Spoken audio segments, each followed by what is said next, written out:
Alright, welcome back. Hope you're having a good day. I've been sick for a week. Earlier this week, I tell you, I never got tested. I don't know what I had, but I was damn near close to delirious. The first day, I hadn't been to work since Monday, and Monday I noticed that just talking a bunch was like just hurting my throat more and more, and then I've been out ever since. Last night was the first time I kind of even didn't really feel like borderline delirious. So I figured I'd try to make a video today. I'm going to call it Seedling Saturday, even though I may not get it edited and released till Sunday, and then I guess it'll be Seedling Sunday. But this is one of my starfruit trees. I guess some people call them carambola. But anyhow, during the hurricane, all these lost all their leaves. They've now, like, and this is just kind of the one thing I've noticed about these tropical trees, that, hurricanes are tropical storms, so they gotta, adapt to it, but they lost all their leaves. Now all the leaves are back, but now I've noticed they're starting to look ratty because they actually usually do, like, just before they start getting their spring leaves, which for us is kind of like the end of January, really, when it starts getting light out longer and things like that. But they will lose their leaves. I call them, like, briefly deciduous, and then they just kind of will lose them, look ratty, and then just suddenly get new ones. But anyhow, you can see, this thing's got a little bit of interesting movement. I took the wire off a little bit ago. It was starting to bite in.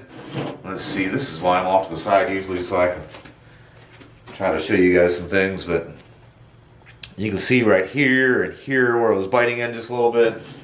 So I'd taken it off. I think I took it off just before the hurricane. But this one is starting to, kind of take over. And I've got 1, 2, 3, 4 other branches kind of coming out over here. So I'd rather have as much of the energy going that way as I can. I have noticed, these trees are just barely a year old. Already kind of woody.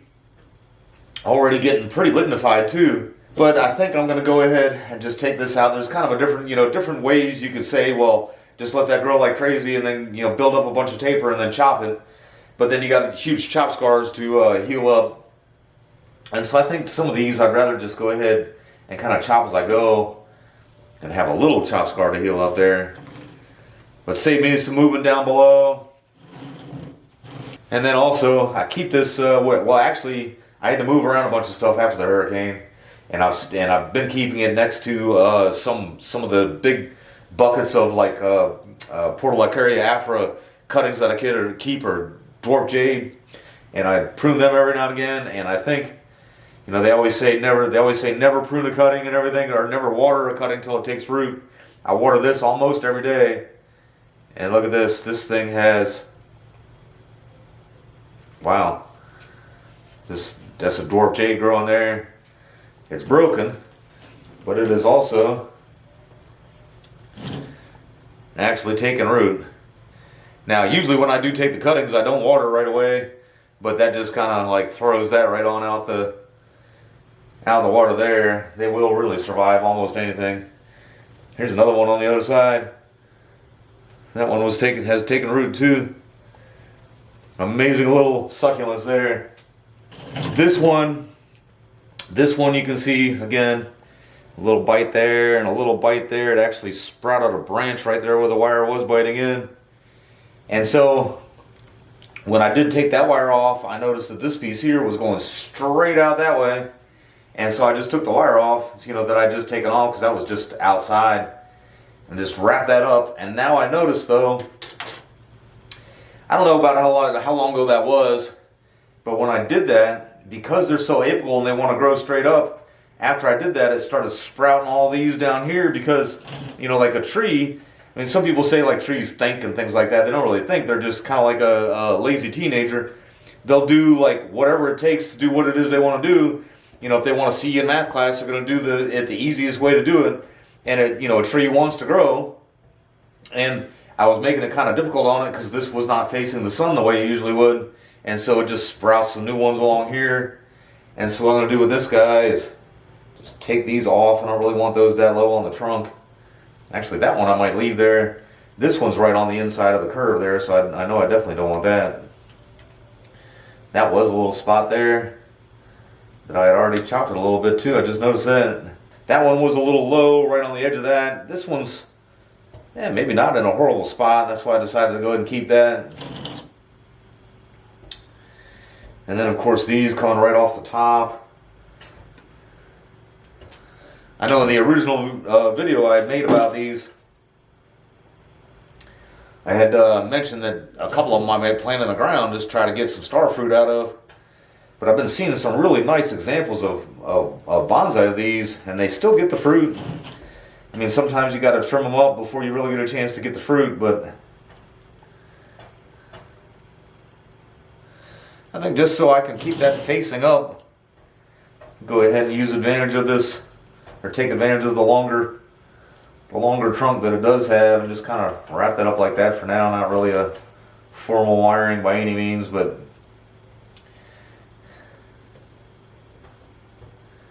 yeah, that way that can keep facing up.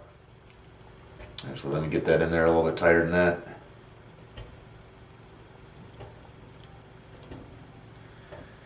Yeah, that'll work for now for the winter time. Once I take that off in the spring, these things will just kind of soften those curves up as they grow anyway.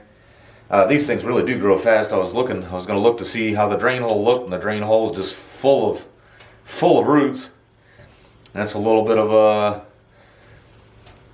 Sometimes I get a little confused over what some people call patina and what I call gunk at the bottom of a pot, but... Alright, then we got this guy. A couple weeds going in here. Pull these guys up.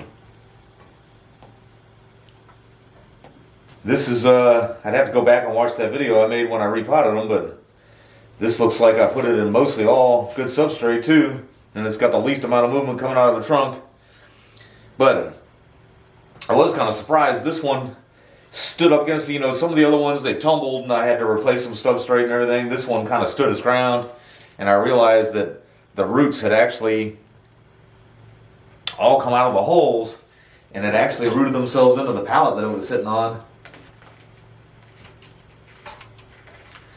And now I'm cutting them off now. They're mostly dead now. I had to move pretty much everything just to get things back to life after the storm and whatnot. But so this one stood there, didn't move anywhere. I like I said, at first I was really confused, like how come the rest of them all got knocked over, but this one didn't. Just rooted in there. But then it almost seemed like, and see, I don't know if you guys can really see that small little branch or not, but that just broke right off in my hand. I noticed that this branch here, it almost looked like somebody had taken a flamethrower to them. The wind did blow for a long time without any rain. You can see there where it's just trying to regrow back a little bit. And then, you know, I had a chop here. Don't really remember when I did that. It looks kind of fresh. I might have done that either just before the hurricane. That could have been another reason why it kind of stood up. But I'm going to go ahead and take this super strong branch off here. And that once again, just to kind of make it easier to go up this way. I got some movement going that way. I'd like to save that. Doesn't seem like it's getting any energy that way. And if it decides that it's going to give up on that branch, like the top of it that had the die back there and everything, still got this little branch here. And there's even a little life. Well, that's lower there, but there's even a little life coming out right there. All right, and then I got my two little River Tamarind seedlings. I do have the one that I dug up, but you know, this is Seedling Saturday, not dug up specimen Saturday or anything like that. These two guys went through the same thing that the Starfruit went through when, you know, they got completely defoliated by the storm. And this one here took the very longest to start getting its leaves back, almost of any other plant that I've got. But this one took a long time to just, you know, start growing back. I broke this here when I was just trying to like flex it around at one point. This is like last summer, early last spring. So, you know, it's got that movement there, and then I put the more in it here with the wire. And then to give it some more character, I've decided, you know, this was kind of, and partially I didn't want to mess with it when I was waiting for it to come back to life. And then partially just because it kind of happened this way, but this wire is like really biting in.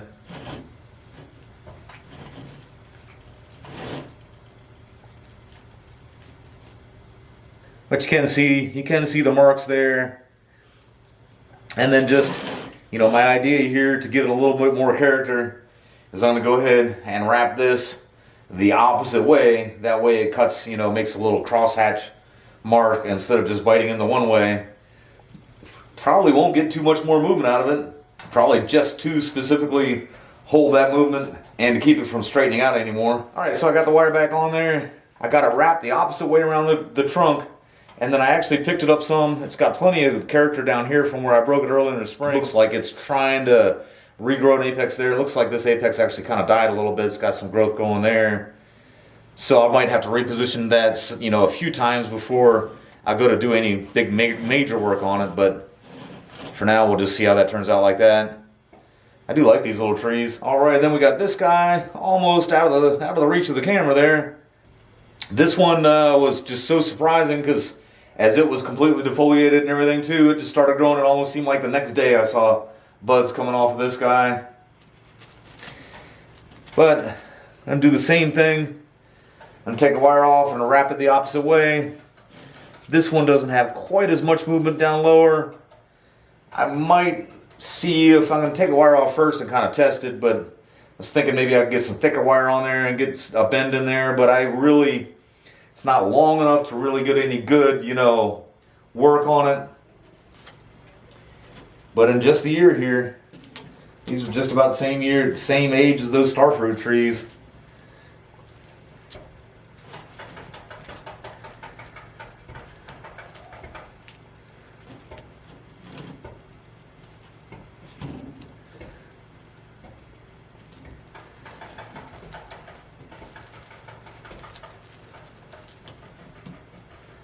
I've actually seen where some people claim, now this one was biting in quite a bit more than that other one. Let's see if you guys can get a better look at that.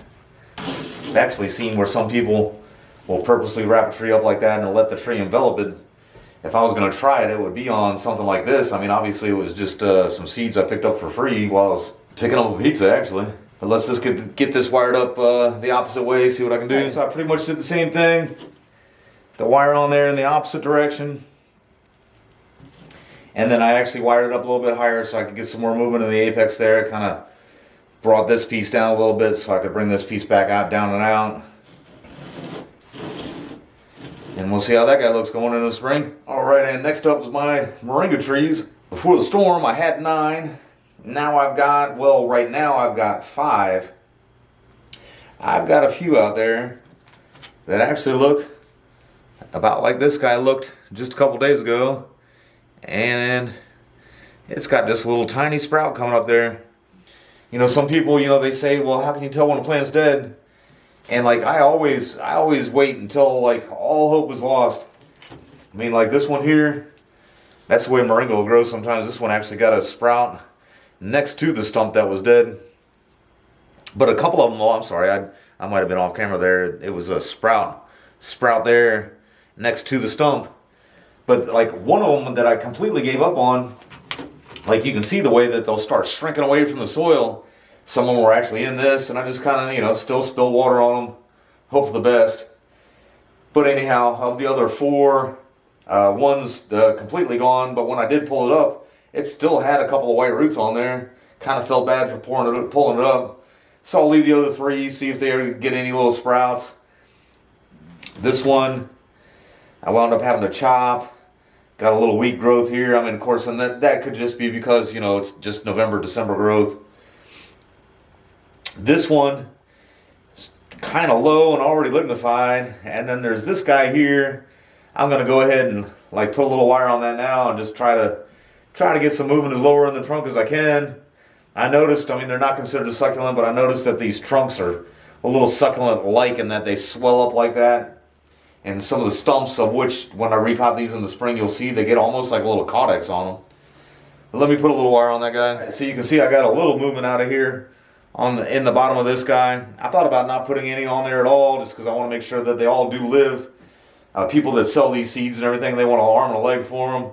I guess right now the going thing is grow moringa and supposedly become a millionaire trying to sell the dust and everything, which, I mean, would be great if I could get one of these to grow into a full tree. I'm always welcome to make money. But I only have one friend that has one of these in his yard at all, and he's let it get so bad that all the seed pods and everything actually are above his roof line. And I don't know if that's worth all that effort there. I did want to point out here too, that is a little laurel oak seedling that's just a volunteer in there. My you know, all the apps on the phone say it's a laurel oak, and I do have one little laurel oak bonsai tree, and it got defoliated, and it's got a bunch of little young growth on it. It looks exactly like this, so I believe that's what it is. Whenever I go to repot this, I'll see if I can't pick one of these two. All right, and then my last seedling for Seedling Saturday is this little starfruit here. I know I did the starfruit at the beginning. I just saved this one for the end. There is actually one more. I think, what did I have? 4 that I already did? Or no, that was 3. This is the 4th one. And then the 5th one, this one has an escape route, but the 5th one actually has an escape route into the ground, not into another pot. And it's looking really healthy, so I'm just going to leave that one alone. And it's just now starting to get some leaves off of it. And again, I say part of what made it look terrible is I didn't really cut it down much before the storm, and all these like outer branches here just look like they, that the wind had just like burned it off. But I'm going to go ahead and get it separated here first.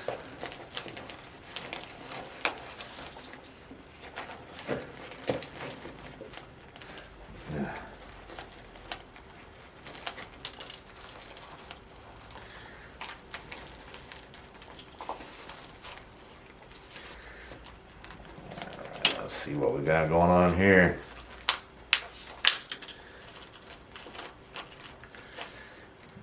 Let's see here. All right. Left that hole there. I'm probably going to go ahead and just put it right back where it was. I saved it for last because this is the next video I'm going to make. I'm going to make a video out of this guy right here. But I'm going to go ahead, I'm just going to take this wire off. Not really doing all that much anyhow. I think it was doing something before the storm, but now it's just kind of on there. Alright, so I trimmed it up. I did most of it off camera there. I didn't realize I was so far off camera. I just cut it up like that. If I wasn't planning on repotting everything this spring, I'd go ahead and slip pot it now, because of this, the escape route stuff, but I'll just go ahead and put it back in here. I'm not going to right away because this is my next video, this little ficus tree here. But tomorrow I'll get it back in there just like that. And then this spring when I go to pot them, I can do some root pruning and everything on it. Thanks for watching.